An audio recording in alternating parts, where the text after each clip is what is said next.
할 일 목록표를 작성하려 합니다. 위에서부터 차례대로 할 일을 한 줄씩 적어내려 갑니다. 리스트는 이와 비슷합니다. 여러 값들을 하나의 변수에 저장할 수 있다는 점입니다. 줄을 서게 되면 맨 처음 온 사람부터 차례대로 들어갑니다. 리스트에는 순서가 존재합니다. 리스트는 대괄호로 표시하면서 쉼표로 각 원소를 구별합니다. 만약 unexpected EOF를 만난다면 괄호를 제대로 닫지 않았음을 의미합니다. 여기서 EOF란 end of file의 줄임말입니다. 줄을 서다 보면 누군가 새치기 할 수도 있습니다. 리스트에서도 이와 유사하게 중간에 값을 끼워 넣을 수 있습니다. 맨 뒤에 값을 넣는 경우 append 함수를 사용하면 됩니다. append 괄호 안에 넣고자 하는 값을 적습니다.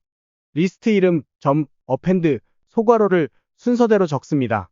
중간에 값을 넣어야 하는 경우 insert 함수를 사용합니다.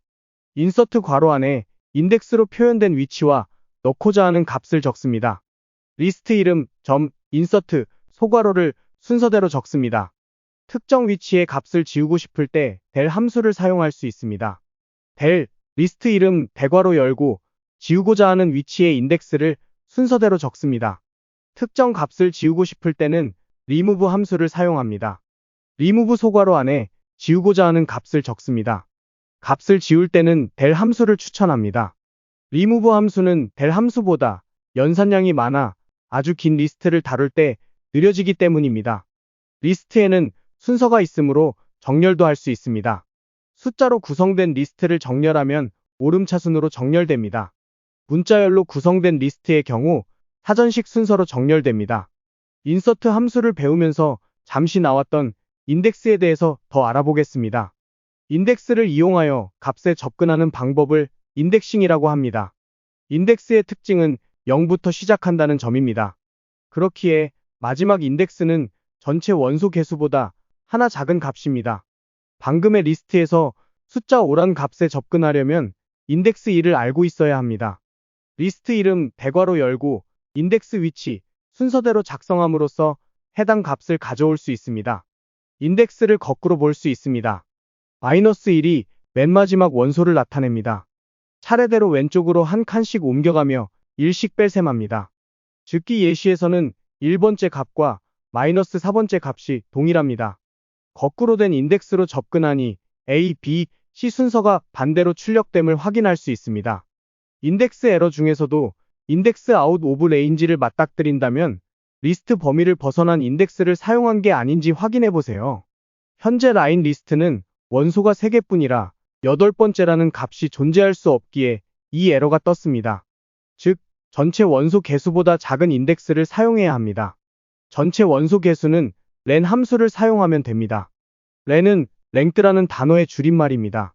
len, 소괄호 열고, 리스트 이름. 간단하죠? 리스트에서 일부만 필요하다면 슬라이싱을 하면 됩니다.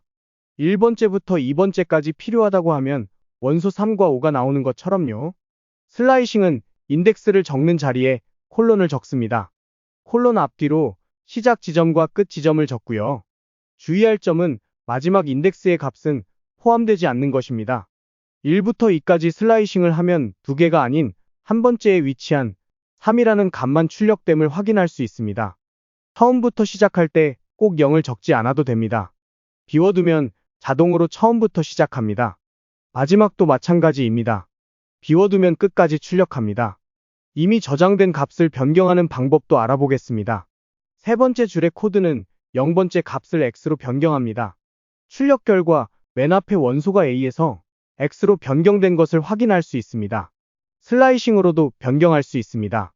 세 번째 줄에 처음부터 1번째까지 원소를 다음의 리스트로 변경하라고 적었습니다. 실행 결과 A, B에서 X, Y, Z로 변경되었습니다. 이제부터 리스트를 반복문에서 다루는 방법에 대해 알아보겠습니다. 먼저 인덱스를 통해 원소 하나하나에 접근하면서 반복문을 거쳐보겠습니다. 리스트를 생성합니다. 그 리스트의 원소 개수는 len 함수로 알 수 있습니다. 포문의 range 함수 안에 len 함수를 적으면 0부터 마지막 인덱스 번호까지 차례대로 출력할 수 있습니다. 이는 7번째 줄처럼 range 숫자 4를 적는 것과 동일합니다. 즉, 인덱스만 들어있는 리스트를 생성하기 위해 일련의 과정을 진행한 것입니다. 세 개의 폼은 모두 출력 결과가 같습니다. 인덱스와 해당 인덱스에 위치한 값을 처음부터 끝까지 보여주죠. 다음으로는 원소를 직접 꺼내오는 방법입니다. 포문의 맨 뒤에 리스트 이름만 그대로 적어주면 되죠. 단점은 현재 값의 위치를 알 수 없다는 것입니다.